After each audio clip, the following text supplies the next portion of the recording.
Welcome to FYI. I'm Barry ZeVAN, and my guest today is Mary Hanson, who is so well known here in the Twin Cities for being the interviewer extraordinaire.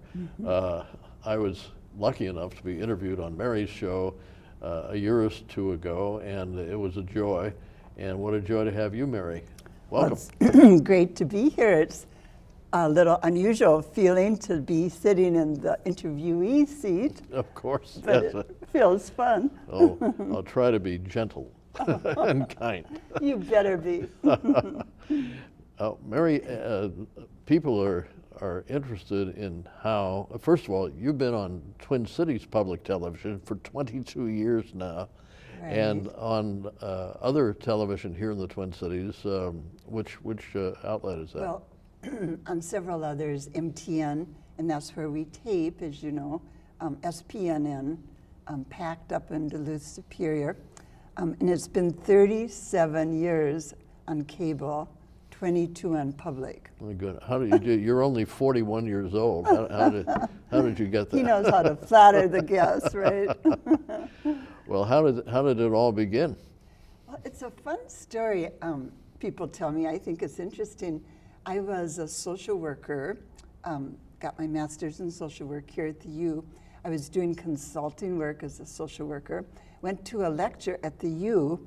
I was sitting there and listening to this man who I thought was brilliant. When he was done, I looked around and I thought, oh my goodness, there were maybe 15 of us in the auditorium, the Mayo Auditorium.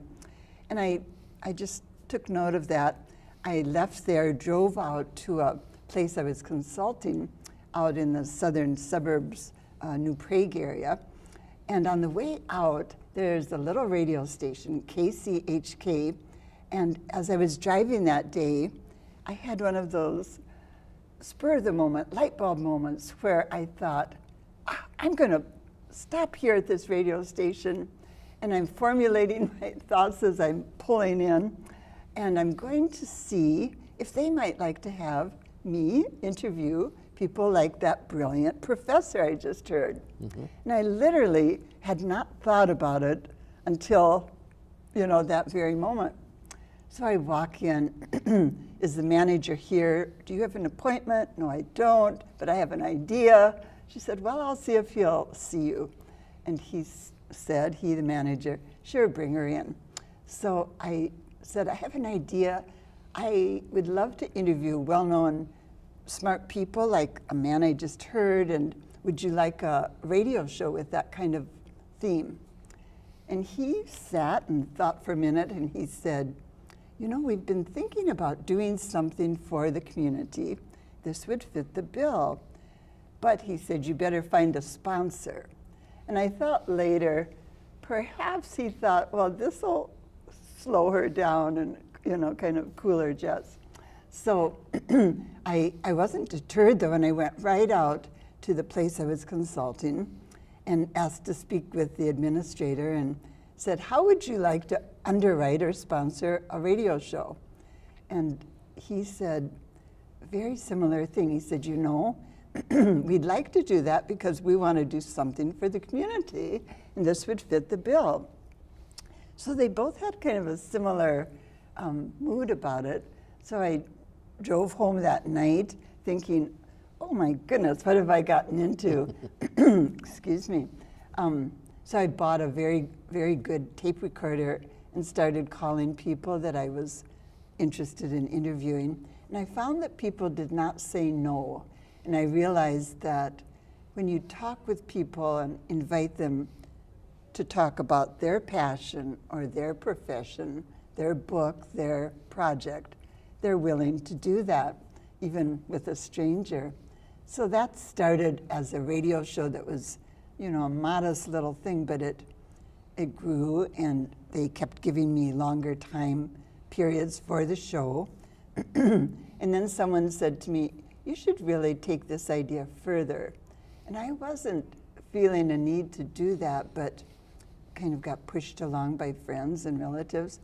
So I eventually then approached the cable people in town. And cable had just started. It was 1980, and a lot of people didn't even know what the word cable meant. But the people at the Fridley cable station said, we'll give you a chance, let's do a pilot show. So I came with my best guest, a man I had interviewed for the radio show, and they ended up saying, let's do this weekly. And so it started out as what's called in the TV world a local origination show, a little different than public access, but similar. So that was the beginning, and it's gone on and on ever since. I have loved doing it. Well, it's wonderful, and I'm not being solicitous here, but everybody watching who has seen your programs and knows you, the thing that I think appeals to the audience is, first of all, you're so polite, and you have a great voice, and just you make people feel at ease, and the numbers of people you've interviewed, some of them have been giants in this world. As you have. Well, I mean, you're the man who's interviewed the giants. I've been lucky, but it's just interviewing one now. But it's just, I think it's a combination not only of the fact that you were in the right place at the right time, but also the fact that you have it. You have this way, and people need to know that when they get onto television, and it's not in an acting capacity, that you have to have the audience identify with you and like you. You know, you're likable, which is, I think it's a terrific chemistry. Well, I'm genuinely a very curious person, so that carries a lot too in an interview. If you're really, really curious, by nature. And I remember one of my siblings said, "Oh, Mary, you're way too curious." It was irritating to her, but works in TV, I guess. That's how we learn things, being curious. That's true. That's true. And we have to confess to the audience that you and I are both Leos. If you're into the horoscope thing, we both are roaring Leos. So, yeah, August birthdays. yes. You also, now I think people should know where you were born and how and raised, and how that evolved to get you from South Dakota to Minnesota. Well, I grew up, as you said, in South Dakota in Aberdeen. It's a college town, so it's a small town. I thought at the time it was a big city, 23,000, and I think it was the ideal place to grow up, though. We could, bike all over the city and no limits in terms of, going to any place that was scary or worrisome. My father had grown up on a farm, my mother on a ranch. My voice today. So I got to, live some country kind of experiences too as a girl. We'd go to the ranch, we'd go to the farm all the time. And so that was kind of a neat part of my background as I look back on it. Mm-hmm. I came to Minnesota after college, which I went to college at Augustana in Sioux Falls, a liberal arts college, and then came directly up here and got my master's at the U in social work. And so that was the beginning. I worked just a little bit in social work and then moved around the country a lot with my first husband, who was a minister and had 2 daughters, and didn't get back into doing real career things until I was in my really mid to late 30s. Mm-hmm. So I like to tell women and men too now, careers don't always start when you're 22 or 25 or 30. Sometimes a passionate career can start later and still go on a long time. Yeah, people often say that people reinvent themselves. Right. And I know I've had that experience myself. You certainly have. And it just, I think it makes life more interesting. I also envy the people who have had the blessing, I would call it, to choose, even on television, to stay where they started. You know, if they're lucky enough to be on the station, they can be there 50 years and be on the same station.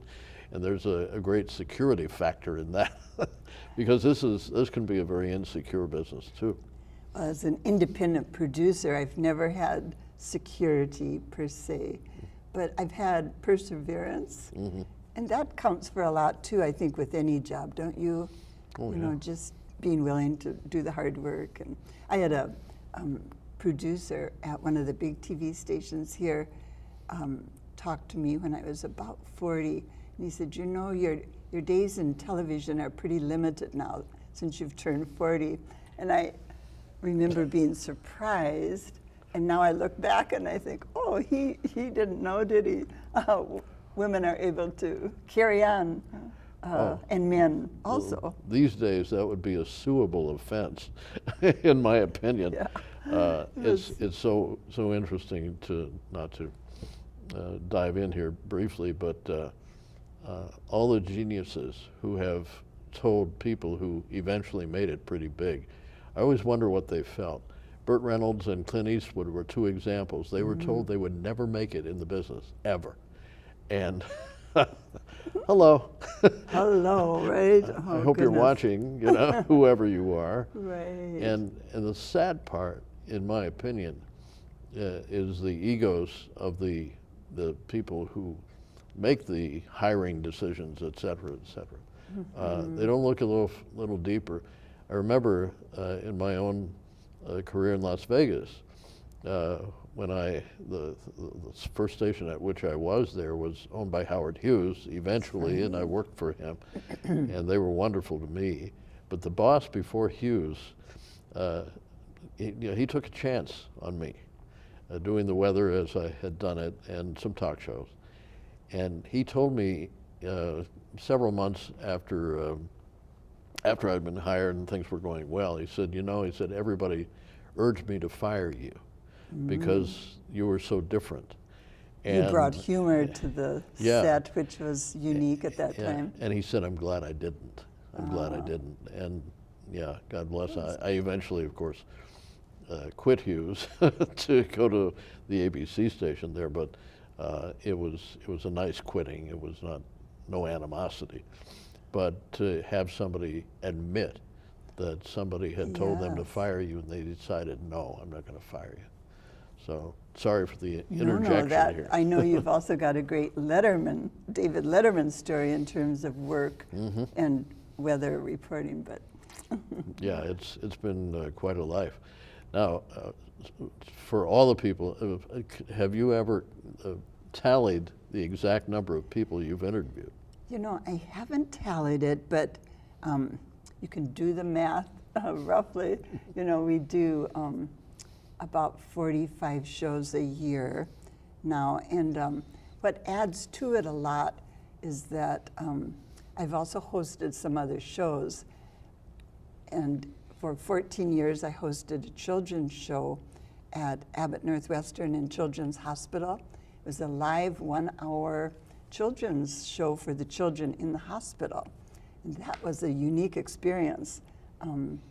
And then I also hosted a movie preview show with Brian Lambert and Randy Adamsick, Ed Steger, different co-hosts, called The Screening Room, and that was a 6-year run.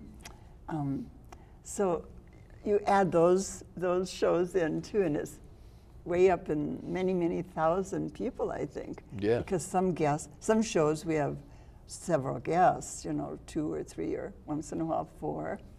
So. Some of the, it's a softball question, but I'll ask it anyway. Maybe tell us some of the more interesting people you feel you've interviewed.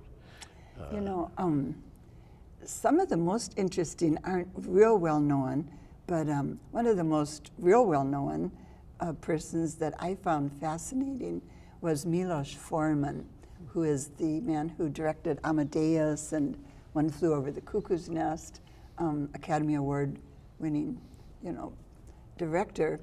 And I interviewed him, I co-interviewed him with Randy Adamsick, who is head of the film board, and my co-host. And that was, you know, one of those interviews that just stayed, you know, some interviews just you don't forget the details, they stay with you.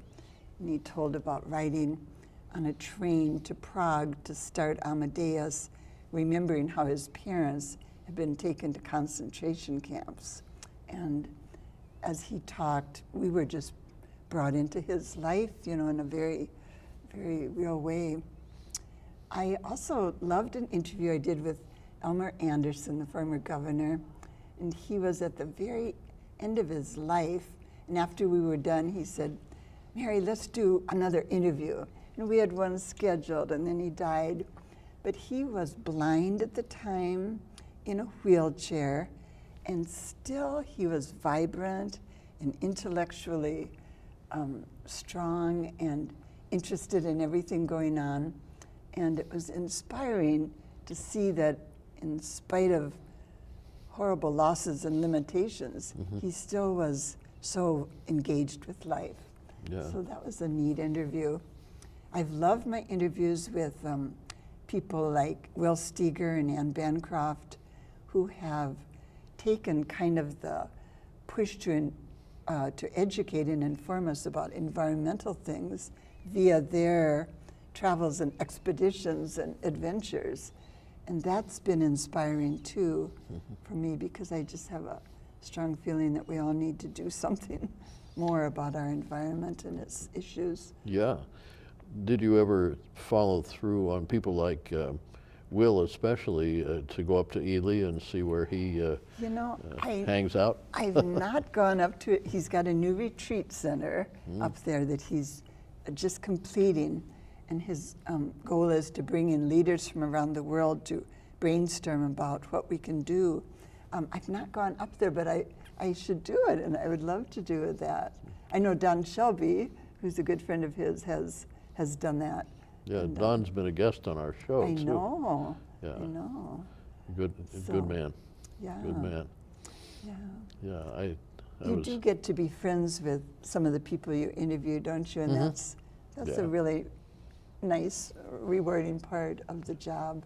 Well, I try to interview people who I have known in the past, and Don and I have known each other for a long time. But it's also fun to interview people with whom you haven't had a relationship, because Right. you get to know a lot more. One of the hardest interviews I ever did, I actually did this past summer, and it was with a woman named Judy Meisel, who's from the Twin Cities here now, and she was a girl who grew up in Germany and was in a concentration camp. And the story she tells as a, I think, 87-year-old now, is so gripping and so sad, and yet she has gone on with such courage and strength, and again, another inspiring story, but with such hard stuff in the many, many early years of her life. But I was so affected by that, it was a little hard to do the interview. It was just such a Well, sure. sad story. Yeah, it's interesting. Again, a little sidebar. Just yesterday, was reading about someone who I knew in Oakland, California, who visited Auschwitz just a couple months ago, and they said that one of the people in their group said they couldn't go through with it to go into the camp because two people came out saying they'll never be the same again, and I would assume that's the case. Yeah, I have friends from Poland and in Poland who say, yeah, even if you go 2 or 3 times just to go as an attraction, quote unquote, some attraction, that it haunts you forever. I bet it would. Yeah. One of your children has quite a career. Do you want to tell us, please, about that? Well, I have 2 great daughters and only 2 children. Camille, the one you're thinking about, is a dancer, and she's been living in Madrid, Spain for about 20 years now, but she has a career that's kind of taken off, I guess one would say. She's a modern dancer, and she's performed all over the world. She was just at Israel-Palestinian Peace Conference with her troupe dancing. The Pope has a foundation that is supporting her work right now because of some of her work. Focus is on environmental issues, and he's interested in that.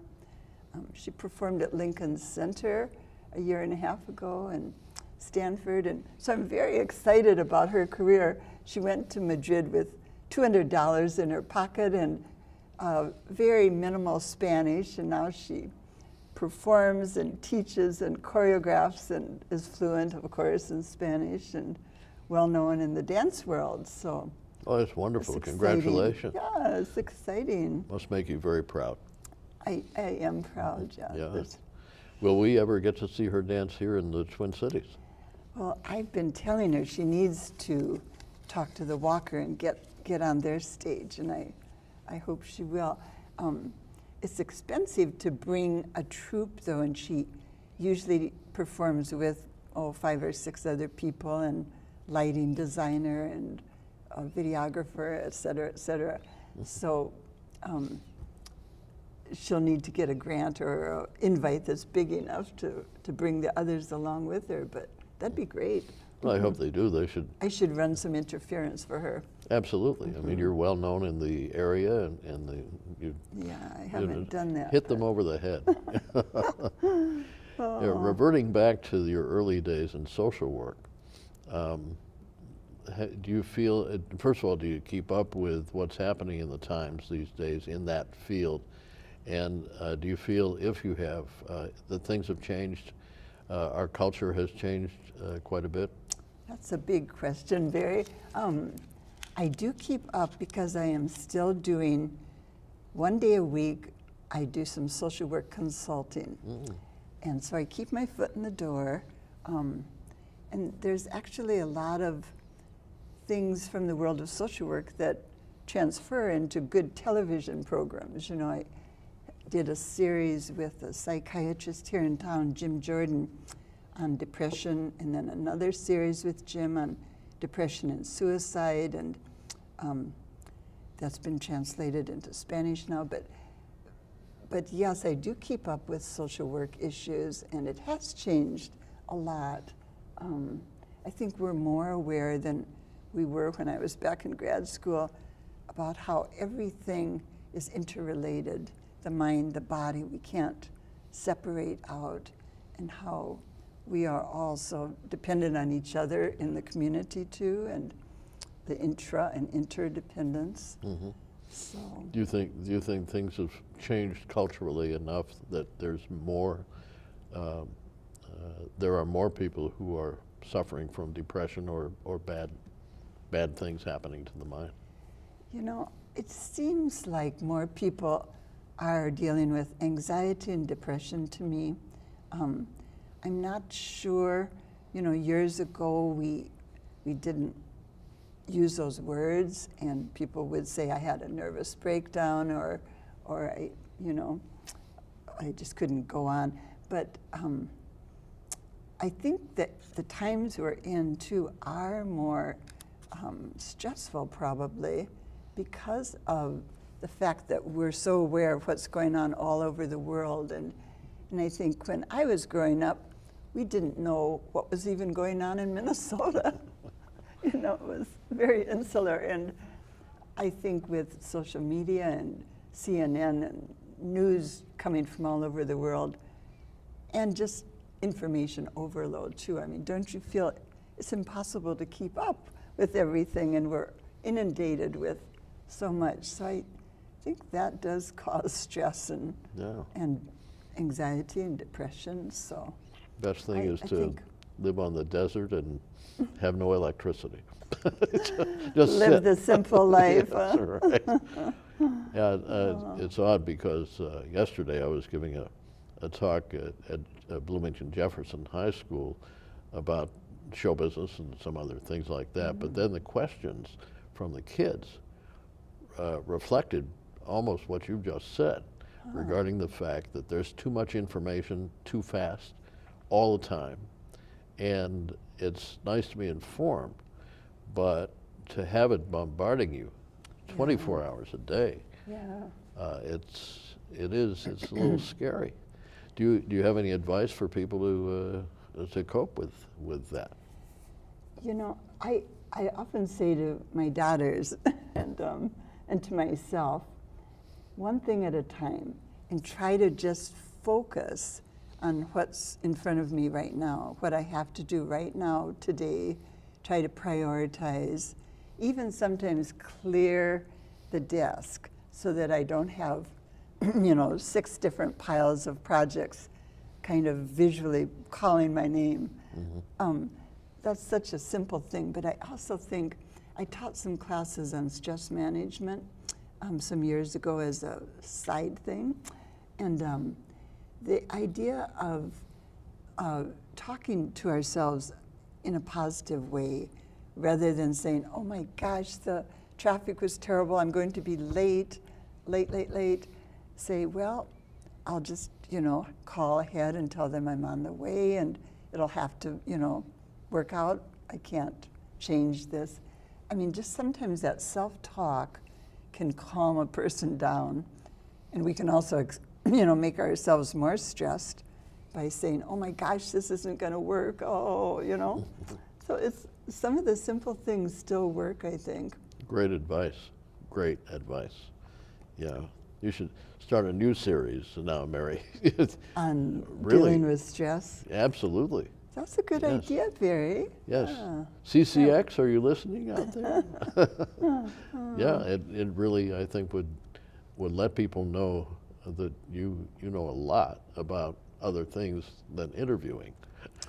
Well, yeah, and everything kind of there's transference too, isn't there? I mean, from my guests, I always feel I come away learning so much and being able to bring then things that I learned from people like yourself to other friends, to other audiences. Yeah, That's good. it's exciting. I'm halfway serious here about this. About the stress About series. you're doing a series on stress. I mean, because people really need that today, I think. I think almost everybody I have lunch with, meet in the grocery store, or whatever, feels like they're under too much pressure from one thing or another. Yeah. There's an old saying, which you've heard, I know, many times, that Americans live to work and the rest of the world works to live. There is truth to that, isn't So maybe there? we should calm down a little bit. Yeah. I can't thank you enough for being here, Are Mary. we done already? Yeah. It's gone fast. I just have to do a shameless plug for my shameless book No, here. go It's ahead. called, Barry ZeVAN, My Life Among the Giants. It's available on Amazon. Endorsed on the back by one of our guests in the past, Vice President Mondale, also Sam Donaldson, my dear friend who's now out in Albuquerque, and just a lot in here that you may not expect. So bye-bye for now. See you next time.